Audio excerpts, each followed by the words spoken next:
ความอมตะที่แท้จริงไม่มีอยู่จริงทุกอย่างในจักรวาลล้วนเกิดและดับลงไปในที่สุดดังนั้นในคลิปวิดีโอนี้จะเป็นแค่จินตนาการของผู้สร้างเท่านั้นฟังเพื่อความบันเทิงสิ่งที่เล่าในคลิปนี้ยังไม่มีเรื่องไหนที่พิสูจน์ได้ว่าเป็นจริงความเป็นอมตะโดยคำสาปวันหนึ่งคุณได้ทำสัญญากับปีศาจเงื่อนไขมีเพียงข้อเดียวคุณจะไม่มีวันตายไปจากจักรวาลนี้ตอนแรกคุณอาจรู้สึกตื่นเต้นที่จะได้เห็นการวิวัฒนาการของมนุษย์เทคโนโลยีในอนาคตหรือแม้แต่เหตุการณ์สำคัญทางดาราศาสตร์ที่ไม่มีใครเคยเห็นแต่ไม่นานทุกอย่างก็เริ่มเปลี่ยนไปวันหนึ่งสุนัขที่คุณรักมากได้จากไปต่อมาคือครอบครัวของคุณที่ค่อยๆล้มตายไปทีละคนเมื่อคุณไม่เหลือใครคุณก็อยู่เพียงลำพังกับความเงียบและความทรงจำเวลาผ่านไปคุณพยายามมีความรักครั้งใหม่สร้างครอบครัวใหม่แต่สุดท้ายทุกคนก็จากคุณไปอีกครั้งจนหัวใจของคุณเริ่มด้านชาไม่เศร้าไม่สุขไม่เสียใจอีกต่อไปเหลือเพียงความว่างเปล่าที่กัดกินอยู่ข้างในและเมื่อร่างกายคุณแก่ชราจนถึงขีดสุดฟันเริ่มหลุดแขนเริ่มหักหูไม่อาจได้ยินตาที่เคยมองเห็นก็ค่อยๆมืดบอดแต่ถึงอย่างนั้นคุณก็ยังไม่ตายเมื่อโลกถึงคราวล่มสลายคุณยังคงลอยแคว้งอยู่ท่ามกลางซากดาวและความหนาวเหน็บอยู่เพียงลำพังกับจักรวาลอันเงียบงันจนกว่าจะถึงจุดสิ้นสุดของเวลาแล้วสุดท้ายความเป็นอมตะแบบนี้มันคือพรหรือคำสาปกันแน่อมตะโดยเป็นครึ่งมนุษย์ครึ่งหุ่นยนต์เมื่อวันหนึ่งเทคโนโลยีของมนุษย์ได้ก้าวมาถึงจุดสูงสุดมนุษยชาติสามารถรักษาได้ทุกโรคซ่อมแซมอวัยวะทุกส่วนได้ด้วยเครื่องจักรและชิ้นส่วนสังเคราะห์ในช่วง10 ปีแรกมีเพียงไม่กี่คนที่กล้าเปลี่ยนแขนหรือขาของตัวเองเป็นโลหะ50 ปีต่อมาการเห็นคนที่มีแขนกลกลายเป็นเรื่องธรรมดาในท้องถนน100 ปีถัดมาร่างกายของมนุษย์กว่า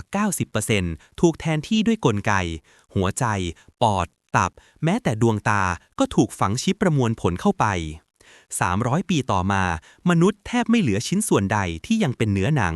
เหลือเพียงสมองบางส่วนที่ยังเต้นอยู่ภายใต้เปลือกโลหะเย็นชาและเราก็ไม่อาจรู้ได้ว่าอีกนานแค่ไหนก่อนที่สมองส่วนนั้นจะถูกแทนที่เช่นกันแน่นอนในยุคนั้นไม่มีใครตายอีกต่อไปความตายกลายเป็นเพียงปัญหาทางเทคนิคที่สามารถซ่อมแซมได้เสมอแต่ท่ามกลางความสมบูรณ์แบบของเครื่องจักรยังมีเพียงสิ่งเดียวที่ไม่อาจแทนที่ได้จิตใจของมนุษย์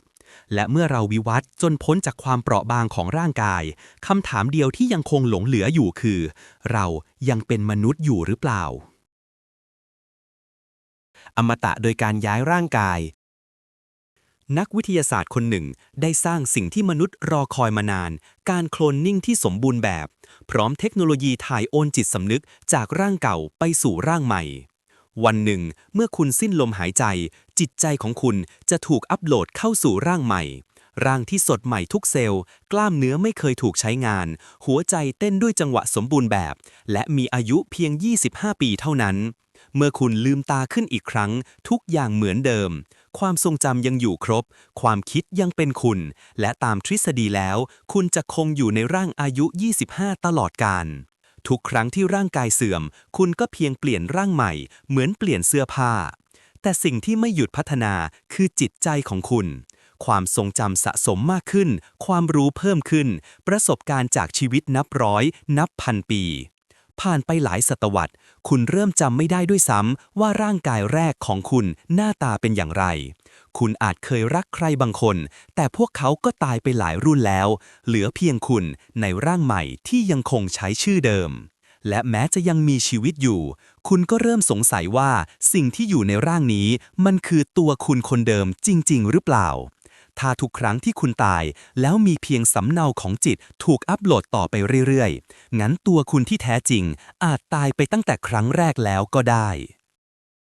อมตะในโลกข้อมูลในยุคที่เทคโนโลยีเชื่อมต่อทุกสิ่งเข้าด้วยกันมนุษย์ได้ค้นพบหนทางใหม่ของความเป็นอมตะ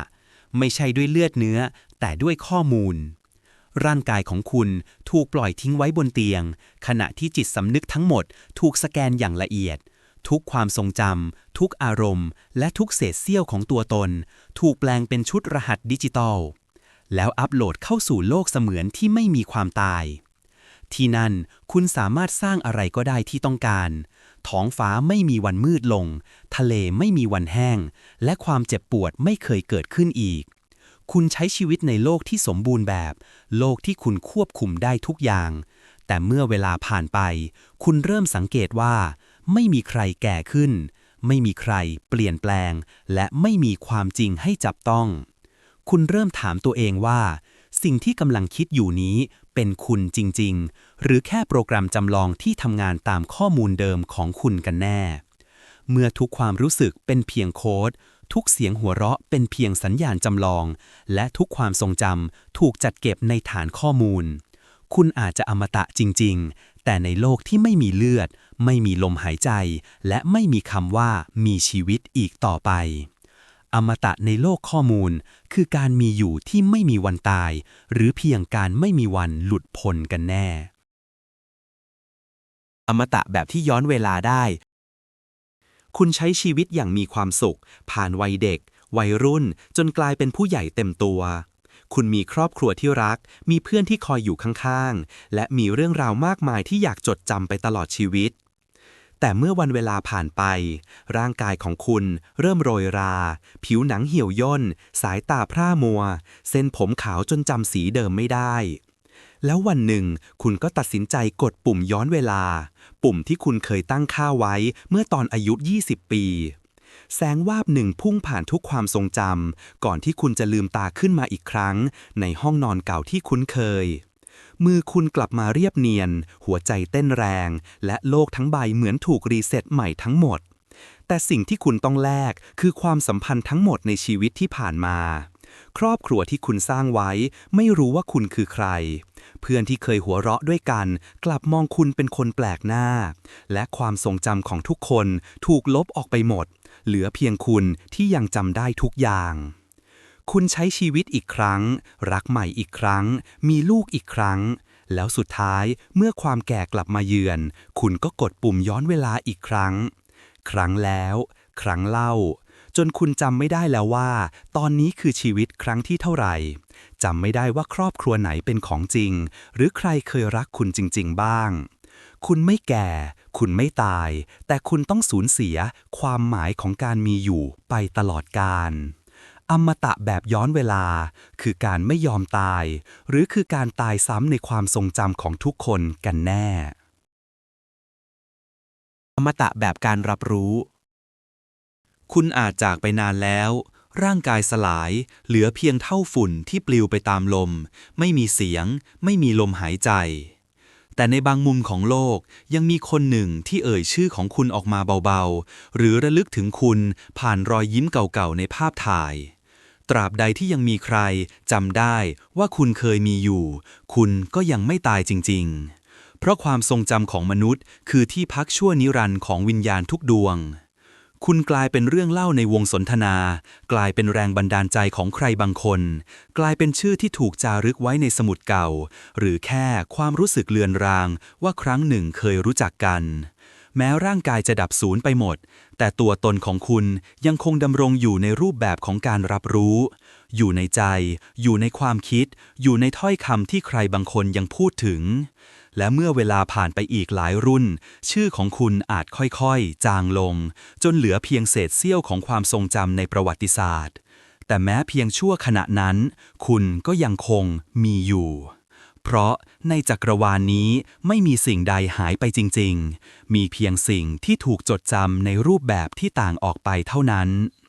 อมตะแบบการรับรู้คือการมีชีวิตในใจผู้อื่นตราบใดที่ชื่อของคุณยังถูกเอ่ยคุณก็ไม่มีวันตายเลยจริงๆ